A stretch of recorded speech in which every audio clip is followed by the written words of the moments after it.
Salut les petits potes, j'espère que vous allez bien et que vous avez passé de bonnes fêtes de fin d'année. Avant de commencer, je voudrais répondre à pas mal d'entre vous qui me demandent en commentaire s'il m'arrive de streamer. Alors hélas, j'aimerais vraiment m'y mettre et c'est en partie pour cette raison que je me suis mis sur YouTube, car pour le moment j'ai une très mauvaise connexion et je suis donc à la recherche d'une nouvelle maison avec une co suffisante pour pouvoir stream.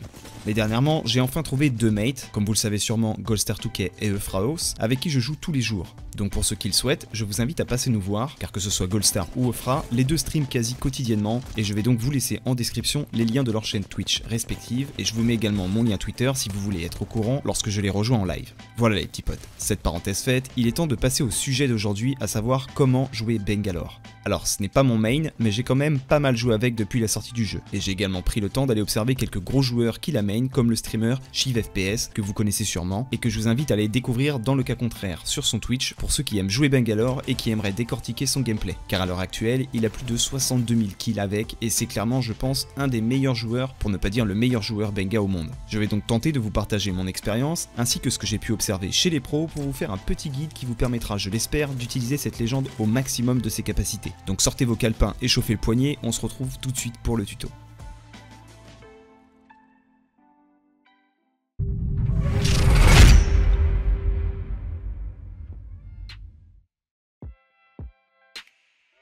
Ok, comme d'habitude, on va faire le tour des différentes capacités et surtout des timings, puis on reviendra sur chaque skill pour voir comment vous pouvez jouer tout ça de façon optique. On va commencer par parler de son passif, qui lui donne un boost de vitesse de 30% pendant 2 secondes, et qui proc sous plusieurs conditions, à savoir lorsqu'un ennemi vous tire dessus, ou juste à côté de vous, ou lorsqu'on vous jette une grenade à vos pieds. Cependant, pour que ce passif soit actif, il faudra que vous soyez en sprint, et sachez qu'à partir du moment où l'ennemi arrête de tirer ne serait-ce que pendant quelques secondes, votre passif peut proc à nouveau. Il y a donc, selon les situations, un très court délai qui vous permet d'être quasi constamment sous boost, pour peu que vous utilisiez des covers pour faire cesser et reprendre le feu. Comme je vous l'ai dit, on fait d'abord le tour des timings qui sont importants à connaître et on reviendra donc tout à l'heure répondre à la question comment jouer ce passif. Vient ensuite son actif, qui sont 2 smokes que vous pouvez tirer séparément. Chaque smoke est en fait une grenade qui va rebondir très légèrement contre la surface que vous avez visée puis explosera en libérant 3 cartouches qui formeront un écran de fumée qui sera perpendiculaire par rapport à la trajectoire de votre tir. On se croirait presque en cours de maths quand je raconte ça, ça me fout la gerbe. Bref, la durée de la smoke est d'environ 20 secondes. Et elle recouvre une trentaine de mètres en longueur sur une dizaine de mètres de large. Le temps de rechargement est de 33 secondes par smoke, et celles-ci sont indépendantes. C'est-à-dire que si vous tirez les 2 smokes à la suite, il faudra attendre 33 secondes pour récupérer la première, puis encore 33 secondes pour récupérer la deuxième. Et on passe à 26 secondes avec un casque légendaire. Enfin, sachez qu'à l'impact, si elle touche un ennemi directement, elle lui infligera 10 de dégâts. J'en profite pour vous donner une ou deux astuces à connaître avec les smokes. Sachez qu'il est possible d'annuler votre tir en donnant un coup de poing ou en prenant en main votre ulti. Vous pouvez également dégainer votre arme, lancer des grenades ou vous heal pendant que vous restez appuyé sur votre touche de capacité. Là encore, nous verrons par la suite comment jouer avec tout ça. Bien, on a pour finir son ulti, qui est une sorte de grenade fumigène servant de point de repère pour un appui aérien qui bombarde toute la zone. Comme pour les smokes, la zone de bombardement sera perpendiculaire à la trajectoire de votre grenade, et s'étendra donc de la gauche vers la droite sur une zone très large puisqu'elle couvre environ 70 mètres de long par 50 mètres de large. En ce qui concerne le temps de rechargement, il faudra attendre 4 minutes 30 avant que votre ulti soit de nouveau dispo, ou 3 minutes 40 si vous avez un casque légendaire. Sachez qu'à partir du moment où votre grenade touche le sol, il faudra attendre 10 secondes avant que les bombes qui tomberont au sol explosent. Et elles infligeront chacune 40 de dégâts aux ennemis proches, leur brouillera également la vue et les ralentira. A savoir que si vos alliés se trouvent dans votre ulti, ils ne subissent pas de dégâts, mais ils seront eux aussi ralentis et ils auront également la vision brouillée. À jouer donc intelligemment, et c'est ce que l'on va voir ensuite.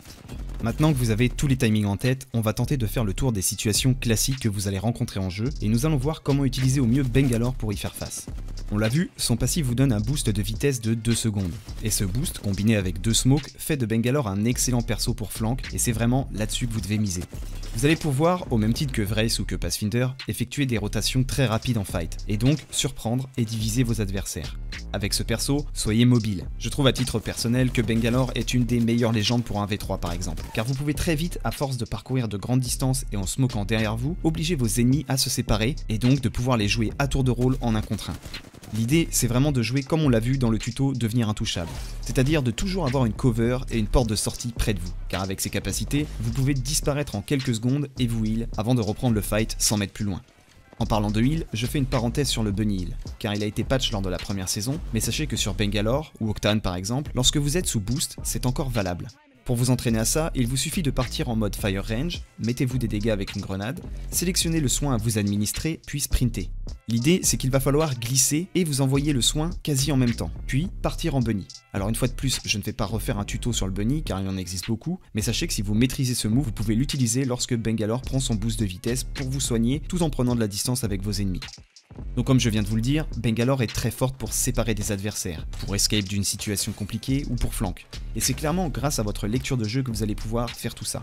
Lorsque vous jouez Benga, comme avec n'importe quelle légende, demandez-vous ce que votre adversaire va faire. S'il vous tire dessus et qu'il vous enlève beaucoup de vie, il va sûrement vous courir après. À partir de là, mettez-vous à sa place. Imaginez comment il prédit vos mouvements, et faites l'inverse. Par exemple, il y a deux moves que j'aime faire avec ces smokes lorsqu'on me chase. Le premier est de mettre une smoke pour back, lorsque je prends des dégâts, et selon la situation, lorsque j'entends que l'ennemi me poursuit et qu'il me reste assez de vie, j'aime m'arrêter à la sortie de ma smoke et l'arroser lorsqu'il en sort également, car votre adversaire sera persuadé que vous avez continué à vous enfuir et ne s'attendra pas à ce que vous le campiez à la sortie de votre smoke, ce qui peut vous donner un gros avantage.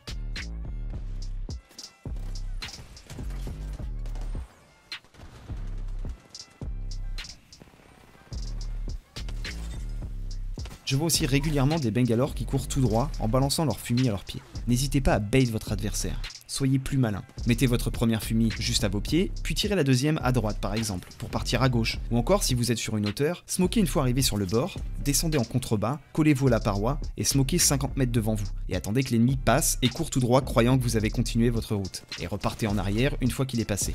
Bref, faites marcher votre imagination et soyez imprévisible. Pour revenir sur le passif, lorsqu'il proc en fight, vous obtenez beaucoup plus de vitesse, et c'est donc très fort pour strafe pendant que vous tirez, et ainsi devenir plus dur à toucher, ou pour push rapidement un ennemi pendant les quelques secondes où il se met à couvert pour recharger, comme vous le voyez maintenant. Tout l'intérêt de son passif est d'être combiné à son actif, à savoir les smokes. Vous pouvez les utiliser dans énormément de situations différentes, mais voici les plus courantes. Premièrement, prenez le réflexe de fumer une fois que vous avez fini de tuer une team, pour pouvoir looter un peu plus en sécurité, et gardez une smoke sur vous au cas où vous prenez une autre team dans la bouche pendant que vous lootez.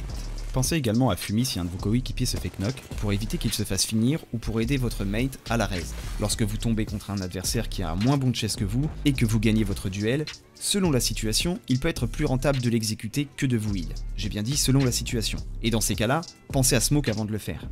Enfin, vous pouvez utiliser les smokes pour brouiller la vue de vos ennemis, que ce soit en tirant à l'endroit où vous devez passer, ou tout simplement en tirant la smoke directement sur eux, ce qui est très pratique d'ailleurs lorsqu'ils ont la hauteur sur vous.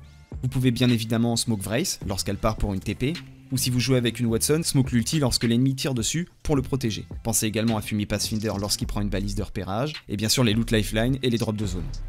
Pour terminer avec les smokes, gardez en tête également que vous pouvez gêner vos mates. Pensez donc à demander s'ils sont équipés de digits ou non, et bien sûr gardez à l'esprit que l'ennemi peut aussi en être équipé et donc vous voir à travers vos fumées.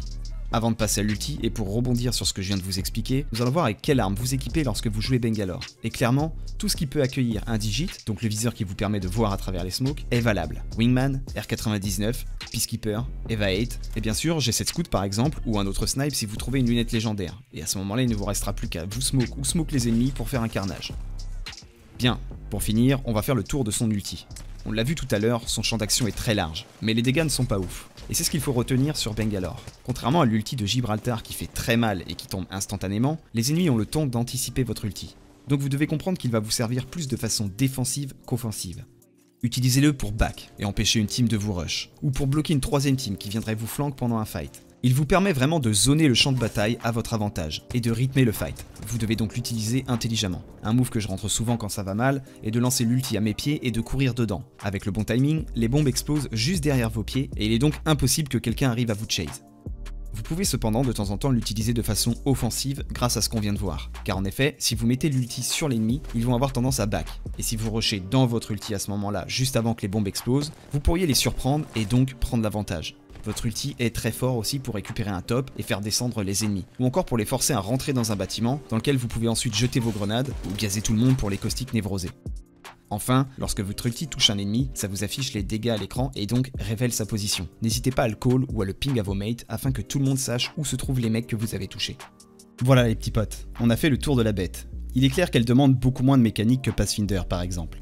Mais elle vous offre énormément de possibilités et je vous conseille vraiment d'aller observer quelques gros joueurs qui la main ou encore de vous enregistrer et d'analyser vos parties pour voir d'un œil neuf votre fight et réfléchir à ce que vous auriez pu faire différemment en utilisant vos smokes ou votre ulti. Ce n'est pas juste un perso qui court vite, c'est surtout un perso qui permet, comme je vous l'ai dit, de zoner les champs de bataille et de timer les fights. Donc on branche les cerveaux et on réfléchit. Comme d'habitude, si certains d'entre vous pensent pouvoir ajouter des conseils à ce guide, n'hésitez pas à le partager en commentaire afin d'en faire profiter la communauté. Je vous rappelle également que vous pouvez me retrouver quasi tous les jours sur le stream de Golster2K et Euphraos TTV, que je vous invite par la même occasion à aller suivre. Je vous mets pour ça les liens en description. Pour ma part, j'espère une fois de plus que cette vidéo aidera la plupart d'entre vous. Et si c'est le cas, n'hésitez pas à me soutenir en vous abonnant, en laissant un petit pouce bleu et un commentaire. Il est temps pour moi de vous laisser les petits potes, je vous retrouve très vite pour un nouveau tuto, et d'ici là, je vous souhaite de bonnes games à tous. Ciao.